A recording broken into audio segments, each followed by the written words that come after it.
সবাইকে দেখছি পিকনিক করতে যাচ্ছে বাইরে বাইরে। তো আমার বান্ধবীরা আর আমরা মিলে প্ল্যান করলাম যে আমরা কাশ্মীরে পিকনিক করতে যাব।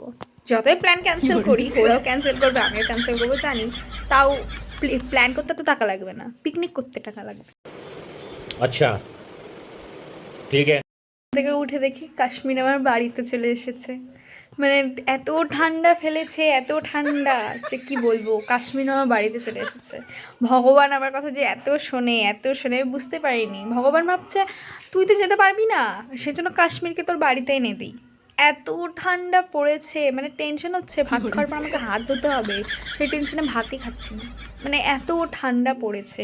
ভগবান, ভগবান তুমি আমার কথা এত শোনো, আমি ভাবতেই পারিনি। তাহলে অন্য কিছু চেয়ে থাকতাম, অন্য কিছু চাইতাম যে ভগবান এটা যেন হয়, ওটা যেন হয়, তাহলে টাকা পয়সা চাইলেও টাকা পয়সা হয়তো চলে আসতো। কিন্তু এই ঠান্ডাটা আমি আর সহ্য করতে পারছি না।